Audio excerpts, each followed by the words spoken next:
नमस्कार दोस्तों, स्वागत है आपका अनुपम एकेडमी में। प्राचीन भारत के इतिहास में आज हम उत्तर गुप्त काल को देखेंगे कि किस प्रकार से जो उत्तर गुप्त काल है उसकी जो राजनीतिक दशा है, जो साम्राज्य है, वह किस प्रकार से आते हैं। आज की इस वीडियो में वल्लभी के मैत्रक और कन्नौज के मौखरी, इन दो शासकों को हम देखेंगे या इन दो क्षेत्र के शासन व्यवस्थाओं को हम देखेंगे। तो मैं अनुपम तिवारी स्वागत करता हूं आपका अपने इस यूट्यूब चैनल पर। आइए जानते हैं उत्तर गुप्त काल राजनीतिक दशा के विषय में। तो जब हम देखते हैं गुप्त साम्राज्य आपका समाप्त हो जाता है। गुप्त साम्राज्य की समाप्ति के बाद जो भारत में राजनीतिक व्यवस्था है वह टुकड़ों में बढ़ जाती है। मतलब स्थानीय शासन या स्थानीय शासक हमको बड़ी मात्रा में देखते हैं। इसमें हम पुष्यभूति डायनेस्टी, मौखरीज, मैत्रिक, लेट गुप्त, मारवा के शासक, प्रयागराज में मतलब अलग अलग हम राजा देखते हैं क्षेत्रों में जो प्रशासन व्यवस्था को संभालते हैं। जब हम उत्तर गुप्त काल को देखते हैं तो इतिहास की सीरीज में इसको एक डार्क एज के रूप में जाना जाता है। मतलब जो पश्चिम के इतिहासकार हैं उन्होंने भारतीय इतिहास के इस काल को डार्क एज के रूप में इतिहास में परिभाषित किया है और उनका कहना है कि कोई केंद्रीय शक्ति नहीं थी भारत, इसलिए जो ये समय काल है वह प्रशासनिक रूप से इतना शक्तिशाली नहीं है। लेकिन हमको समझना पड़ेगा कि जब भी एक बड़ी राजनीतिक व्यवस्था बनती है तो उसके पीछे बहुत सारे छोटे साम्राज्य होते हैं। उसके अलावा जब भी एक बड़ी राजनीतिक व्यवस्था टूटती है तो हमको बहुत सारे बड़े साम्राज्य भी देखने को मिलते हैं। तो आप ऐसे समझिए, छोटे साम्राज्य होंगे और छोटे साम्राज्य मिलकर बाद में बड़े साम्राज्य में परिवर्तित हो जाएंगे। मतलब यह आधार का काम करेंगे और फिर जब यह बड़ा साम्राज्य टूटेगा तो छोटे साम्राज्य में परिवर्तित हो जाएगा। तो इस तरह से एक साइकिल चलेगी जो साम्राज्यिक व्यवस्था को बनाएगी। अगर हमको किसी बड़े साम्राज्य के विषय में डिटेल से समझना है तो हमको उसके पीछे के जो छोटे साम्राज्य वह किस प्रकार से बने थे, उन्होंने किस प्रकार से आधार प्रदान किया इस बड़े साम्राज्य को, वह हमको समझना पड़ेगा। इसी तरह से जब हम किसी बड़े साम्राज्य को समझते हैं और उसके बाद जब वह साम्राज्य टूटता है तो जो छोटे साम्राज्य बनते हैं वह किस तरह की व्यवस्थाएं अपनाते हैं वह भी हमको समझना पड़ेगा। तो भले ही पश्चिम के इतिहासकारों ने इसे डार्क एज के रूप में नॉमिनेट किया है, लेकिन हमको भारतीय इतिहास के परिप्रेक्ष्य में इसको ठीक से समझना होगा। इसके अलावा जब आप प्रारंभिक परीक्षा में जाते हैं या मुख्य परीक्षा में जाते हैं तो इस टाइम फ्रेम से बहुत सारे प्रश्न आते हैं। ये टाइम फ्रेम इतना कंफ्यूजिंग हो जाता है आपके लिए कि उन प्रश्नों को सॉल्व करना आपके लिए काफी कठिन हो जाता है, क्योंकि बहुत सारे आपको राजा मिलेंगे, बहुत सारे आपको वंश मिलेंगे, तो उनमें कंफ्यूजन ज्यादा पैदा होता है। तो इसको हम सिंप्लीफाई करने की कोशिश करेंगे। हम देखते हैं 7वीं शताब्दी में जब तक हर्ष का या हर्षवर्धन का समय काल नहीं आएगा उस समय जो उत्तर भारत में राज्य हैं वह किस प्रकार से बने। मतलब गुप्त काल के बाद हर्षवर्धन के काल तक जो सामाजिक परिवर्तन है, राजनीतिक परिवर्तन है, उन सारे परिवर्तनों को हम समझने की कोशिश करेंगे। तो हम देखते हैं मगध के गुप्त आते हैं, कन्नौज के मौखरी आएंगे, थानेश्वर के पुष्यभूति वंश, वल्लभी के मैत्रक, तो ये सारे वंश आएंगे। एक एक को हम देखते हैं। सबसे पहले वल्लभी के मैत्रक। वल्लभी के मैत्रक दरअसल गुप्त साम्राज्य के समय इनके संबंध, मतलब जितने भी आप ये छोटे साम्राज्य देखेंगे जो गुप्त काल के बाद उदित होंगे, ये दरअसल डायरेक्ट या इनडायरेक्ट रूप से कनेक्टेड थे। किससे? गुप्त साम्राज्य से। गुप्त साम्राज्य के साथ हमने एक व्यवस्था देखी थी कि वह राजाओं को अधीन करते थे और अधीन करने के बाद स्वशासन उनको प्रदान कर देते थे। मतलब अपने क्षेत्र पर वह शासन करते रहे, लेकिन गुप्त साम्राज्य के अधीन होकर कुछ इस तरह की व्यवस्था हमको मिलती है। जैसे ही गुप्त साम्राज्य कमजोर होगा तो जो ये अधीनस्थ शासक हैं यह स्वयं को स्वतंत्र कर देंगे और नई वंशीय व्यवस्था को स्थापित करेंगे। तो इसी तरह से जो वल्लभी के मैत्रक हैं यह भी गुप्तों के अधीन थे। गुप्त साम्राज्य के समय एक सेनापति हमको मिलता है भट्टारक, जिसको भुटार्क के नाम से भी जाना जाता है। वह इस मैत्रक वंश का संस्थापक है और गुप्त साम्राज्य के समय दरअसल इस सौराष्ट्र के क्षेत्र में यह एक राज्यपाल के पद पर था। और जब गुप्त साम्राज्य कमजोर पड़ जाता है तो यह एक स्वतंत्र वंशीय व्यवस्था की स्थापना करता है। जो प्रथम अनुदान मिलता है हमको मैत्रक वंश से संबंधित वो 502 ईस्वी का महाराजा कुंवर सिंह का अनुदान है। अब देखिए, जब भी हम किसी को स्वतंत्र राजा मानेंगे तो उसमें 2-3 चीजें आपको ध्यान रखनी होगी। एक, वह दान पत्र देगा अपने नाम से या अनुदान पत्र उसके नाम से मिलेंगे। दूसरे, सिक्के वह अपने नाम के ढलवाएगा और शिलालेख वह अपने नामों से करवाएगा। तो इन सारे आधारों पर हम ये समझते हैं कि कोई स्वतंत्र वंश स्थापित हो चुका है।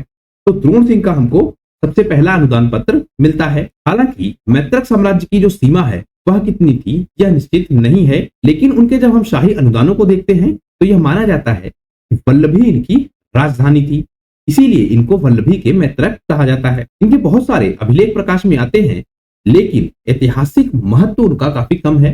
मतलब ऐतिहासिक साक्ष्य के रूप में उनका प्रयोग कम किया जाता है, क्योंकि आप जब भी देखेंगे कि जो छोटे साम्राज्य उभरेंगे वह छोटे साम्राज्य स्वयं को आवश्यकता से अधिक प्रतिभाशाली दिखाएंगे और अपनी प्रशंसा या बहुत ज्यादा करेंगे। तो उन सारे कारणों से जो ऐतिहासिक महत्व है इनके अभिलेखों का वह कम हो जाता है।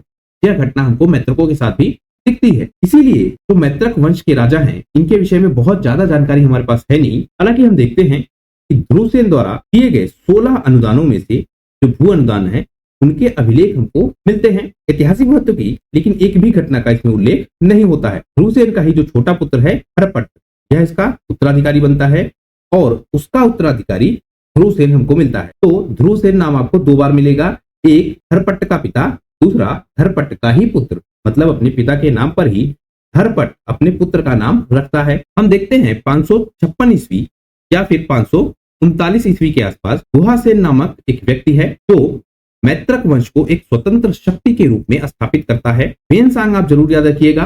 वेनसांग इस समय काल की जितनी भी साम्राज्यिक व्यवस्थाएं हैं उनके विषय में काफी डिटेल से बताता है। तो वेनसांग एक शैलादित्य नामक शासक का उल्लेख करता है जिससे वेनसांग की भेंट हुई थी। इसके विषय में यह कहता है कि यह एक महान शासक था, योग्य था, दयालु था, एक बड़ा सम्राट था, कलात्मक था और बौद्ध मंदिर का निर्माण करने वाला था, अर्थात बौद्ध धर्म का समर्थक भी था और महान धार्मिक संगति का यह आयोजन करवाने वाला था। वल्लभी के साथ हम जब हर्षवर्धन का संपर्क देखते हैं या मैत्रक वंश के साथ जब हम हर्षवर्धन का संपर्क देखते हैं तो इसके विषय में जो बाणभट्ट की कादंबरी है वह कहती है कि हर्षवर्धन ने नर्मदा के कछारी क्षेत्र में आक्रमण किया। आप नर्मदा को याद रखिए, नर्मदा जो है ये हर्ष की सीमा रेखा बनाई। हम जब आगे वीडियोस में देखेंगे तो जो हर्ष का संघर्ष है उस संघर्ष में जब चालुक्य वंश के साथ और उसका भी राजा पुलकेशिन द्वितीय इसके साथ जब हर्ष का संघर्ष होगा तो यह नर्मदा नदी बहुत इंपॉर्टेंट होगी सीमा रेखा के रूप में, जो हर्ष और पुलकेशिन की सीमा को बनाएगा। हम जब इस वीडियो को पूरा आगे कर ले जाएंगे तो आप आसानी के साथ समझ पाएंगे इन पूरे घटनाक्रम को। तो जब हर्षवर्धन नर्मदा के क्षेत्र पर आक्रमण करता है उस समय वातापी के चालुक्य, हड़ोज के नरपति व मैत्रक वंश ये मिलकर हर्षवर्धन का सामना करते हैं और गुजरात क्षेत्र में जो हर्षवर्धन का विजय रथ है या जो विजय यात्रा थी हर्षवर्धन की उसको रोक देते हैं। हर्षवर्धन अपने साम्राज्य का विस्तार कर रहा होता है। उसके समय जो बाणभट्ट की कादंबरी है जो उसके साम्राज्य के विषय में बताती है वह कहती है कि हर्षवर्धन अपने साम्राज्य का विस्तार कर रहा होता है लेकिन इन राजाओं ने इसको गुजरात क्षेत्र में विस्तार करने से रोक दिया। इतिहासकार भगवान जी लाल इंद्र के अनुसार अगर हम माने तो परम भट्टारक को वल्लभी का महान शासक माना जाता है। इसके साथ यह मानते हैं कि चालुक्य, नरपति और मैत्रक यह आपस में संबंधित है, मतलब इनमें आपस में वैवाहिक संबंध थे। इसीलिए जब हर्षवर्धन का आक्रमण होगा तो यह मिलकर सामना करेंगे। वेनसांग का विवरण देखें तो यह कहता है कि जो वर्धन वंश है जिससे संबंधित है हर्षवर्धन और जो मैत्रक वंश इसके बीच एक लंबे समय से पीढ़ियों से इनके बीच शत्रुता चली आ रही थी। इसके साथ हम देखेंगे कि मध्यकाल के शुरुआत में जब अरब के लोग भारत पर आक्रमण करेंगे कई बार, इसमें आप सोमनाथ मंदिर का भी जिक्र देखेंगे। तो उस समय जो अरब के आक्रांता हैं वह सौराष्ट्र क्षेत्र पर बार बार आक्रमण करेंगे। तो ये तीनों मिलकर, कौन तीनों? चालुक्य, नरपति और मैत्रक, यह तीनों मिलकर लड़ते हैं और इन आक्रांताओं को खदेड़ देते हैं, मतलब पश्चिम से हो रहे आक्रमणों को यह रोकते हैं और भारतीय क्षेत्र की सुरक्षा करते हैं। मैत्रक से संबंधित सबसे मेन चीज सोमनाथ मंदिर है जिसको आप जरूर याद रखिएगा। हम देखें 1869 में जब सोमनाथ मंदिर को बहुत लूटा गया था उसके बाद का चित्र तो कुछ इस तरह का मिलता है और जो वर्तमान सोम मंदिर है वह कुछ इस तरह का आपको दिखता है। तो इससे पता लगता है कि किस स्तर तक सोमनाथ मंदिर को लूटा गया था। भले ही इसके अवशेष हमको 1869 में दिखते हैं लेकिन इनके अवशेषों से भी हम यह अंदाजा लगा पाते हैं कि कितना भव्य इनका निर्माण हुआ रहा होगा। सोमनाथ मंदिर के विषय में अगर हम देखें तो गुजरात का जो सौराष्ट्र क्षेत्र है उसके वेरावल बंदरगाह में यह स्थित है। वल्लभी राजाओं द्वारा इसका निर्माण करवाया गया। बाद में प्रतिहार वंश और इसके संस्थापक नागभट्ट ने इसका फिर से पुनर्निर्माण करवाया। तब 815 ईस्वी में 8वीं सदी में जब सिंध के गवर्नर जुनायद ने सोमनाथ को नष्ट करने के लिए अपनी सेना भेजी थी तो उस समय भी इन लोगों ने मिलकर उसका सामना किया था। बाद में 1024 ईस्वी में जब महमूद गंजनवी ने आक्रमण किया तो उस समय इसने सोमनाथ मंदिर को बहुत लूटा था। ये सारे घटनाक्रम हम जानते हैं। तो वल्लभी के मैत्रकों के विषय में आप ध्यान रखेंगे कि सोमनाथ मंदिर इनसे ही कनेक्टेड है। अगला वंश हम देखें जो आपका है कन्नौज के मौखरी। मौखरी वंश जो पश्चिमी गंगा तटीय मैदान है उस पर अधिकार रखने वाला वंश है और महाराजा धीराज की उपाधि ये लोग धारण करते थे। हालांकि जब हम पतंजलि की रचनाओं को देखते हैं तो उनमें इस वंश का बहुत पुराना इतिहास हमको मिलता है। अब देखिए, जितने भी ये नए वंश होंगे ये खुद को बहुत पीछे से कनेक्ट करेंगे और बताएंगे कि यह बहुत पुराने वंशज हैं। जैसे मौखरी के विषय में हम देखें तो पतंजलि पुस्तक में भी इस वंश का उल्लेख हमको मिलता है। हालांकि जो उनकी राजनीतिक प्रभुसत्ता है वह 5वीं सदी में या उसके अंत के काल में स्थापित हुई। हर्ष का एक शिलालेख हमको मिलता है 554 ईस्वी का, और उसमें एक यशोवर्मन नाम का राजा हमको मिलता है जिसका उदय इस समय काल के दौरान हुआ था। शक्तिशाली होने के पश्चात मौखरी क्या करते हैं, अश्वपति के वंशज होने का दावा करते हैं, जिनका संदर्भ महाभारत के मद्रस से था या मद्र क्षेत्र से, जो कि पंजाब में आता था। अब देखिए, ये खुद को कनेक्ट कर रहे हैं महाभारत काल से भी और मद्रस से या मद्रवंश से। पुरातात्विक स्रोतों को अगर हम देखें तो जो मौखरी वंश है यह उत्तर भारत में हमको बहुत प्राचीन समय से ही मिलता है, क्योंकि जब हम 6वीं शताब्दी को देखते हैं तो गया के पड़ोस में इनका शासन क्षेत्र था। जो गया जिला है और उसकी जो नागार्जुन और बराबर की पहाड़ियां हैं, वहां के शिलालेखों को अगर हम देखें तो 3 वंश के शासक हमको मिलते हैं, यजवर्मन, उसका पुत्र सदुल्लावर्मन और इसका पुत्र अनंतवर्मन, और ये तीनों हमको गुप्तों के सामंत मिलते हैं। तो जब गुप्त शासन व्यवस्था कमजोर हुई तो यह स्वतंत्र शासक के रूप में उभर कर आए। मौखरियों ने अनेक उपाधियां धारण की और जो असीरगढ़ ताम्र मुद्रा है वह इन उपाधियों के विषय में काफी डिटेल से हमको बताती है। जैसे महाराज हरिवर्मन, इन्होंने जय स्वामिनी की उपाधि धारण की। महाराज आदित्य वर्मन ने हर्षगुप्त की उपाधि धारण की। महाराज ईश्वर वर्मन ने उपगुप्त की। महाराजाधिराज ईशान वर्मन ने लक्ष्मीवती की। महाराजाधिराज सर्ववर्मन ने इंद भट्टारिक की और महाराजाधिराज अवंती वर्मन। तो यह मौखरी शासक हमको मिलते हैं। जो मौखरियों का शासन क्षेत्र है अगर हम उसको देखें तो जो आधुनिक उत्तर प्रदेश का क्षेत्र है वह इनके साम्राज्य में आता था। मगध का भी कुछ भाग हालांकि हम देखते हैं जो इनके क्षेत्र में आता था। इनके आधिपत्य में जो पश्चिमी सतलज का क्षेत्र है वह भी आता था, परंतु इसके पर्याप्त साक्ष्य हमको नहीं मिलते हैं। मतलब पश्चिमी सतलज का क्षेत्र इनके अधिकार में था या नहीं था, इसके साक्ष्य हमको कम मिलते हैं। हालांकि यह दावा करते हैं कि यह भी इनके क्षेत्र में था। मौखरी इनकी राजधानी है और अवंती वर्मन के काल तक और उसके पुत्र के शासन काल तक यह राजधानी के रूप में बना रहता है। ईशान वर्मन इस वंश की शक्ति को और प्रतिष्ठा को सबसे ऊपर लेके जाता है। यह एक शक्तिशाली राजा के रूप में मिलता है। और बुद्धगुप्त के समय हम देखते हैं कि सामंतों के मुखिया के रूप में यह उत्तर प्रदेश और दक्षिण बिहार में शासन कर रहे होते हैं। मौखरी शासक का अगर हम गुप्त साम्राज्य से संपर्क समझना चाहे या इनके आपसी संबंध को समझना चाहे तो जब हम देखते हैं प्रथम चरण के गुप्त शासक जिसकी स्थापना श्रीगुप्त ने की थी, तो उस चरण को अगर हम देखें तो बुद्धगुप्त के समय यह सामंतों के रूप में बने रहते हैं। मतलब गुप्त साम्राज्य के यह सामंत थे और उत्तर प्रदेश के क्षेत्र में और दक्षिणी बिहार के क्षेत्र में इनकी व्यवस्थाओं को देखते थे। हालांकि 6वीं शताब्दी में इन्होंने गुप्त साम्राज्य से अलग होना तय किया और स्वतंत्र शासक के रूप में स्वयं को स्थापित किया। इनका राजा मिलता है हमको ईशान वर्मन, जो कि बहुत फेमस है। यह गौड़ों, गुलिकों और आंध्रों को परास्त करता है और एक स्वतंत्र और शक्तिशाली राजा के रूप में स्वयं को स्थापित करता है। यह अपने परिवार में ऐसा पहला व्यक्ति होता है जिसने महाराजाधिराज की उपाधि धारण की, अर्थात गुप्त साम्राज्य से अपना संपर्क तोड़ दिया और एक स्वतंत्र शासक के रूप में उभर कर आया। द्वितीय चरण के जब हम गुप्त शासक देखें तो उनमें दीर्घकालिक युद्ध दिखता है हमको मौखरी शासक से और गुप्त साम्राज्य से या द्वितीय चरण के गुप्त शासकों से। हालांकि ईशान वर्मन कुमार गुप्त और शायद दामोदर गुप्त से भी परास्त हुआ था। मतलब जब दूसरा चरण आता है गुप्त शासक का, इसमें कुमार गुप्त और दामोदर गुप्त जैसे राजा हमको दिखते हैं, इन्होंने ईशान वर्मन को हराया था। अर्थात ईशान वर्मन पहले एक स्वतंत्र शासक के रूप में स्वयं को स्थापित करता है, महाराजाधिराज की उपाधि लेता है और जो द्वितीय चरण के गुप्त शासक हैं उनके साथ युद्ध भी लड़ता है। भले ही वह युद्ध हार जाता है लेकिन एक स्वतंत्र शासक के रूप में स्वयं को दिखाता है। इसी वजह से हम देखते हैं कि जो ईशान वर्मन है इसका जो पुत्र होता है सर्ववर्मन, यह बदला लेता है अपने पिता की हार का और गुप्त शासक दामोदर गुप्त को यह पराजित कर देता है। तो कुमार गुप्त और दामोदर गुप्त इन दोनों ने मिलकर या इन दोनों ने ईशान वर्मा को हराया था। जब इसका पुत्र आता है सर्ववर्मन, इसका ईशान वर्मा का, तो यह अपने पिता की हार का बदला लेता है और दामोदर गुप्त को हराता है।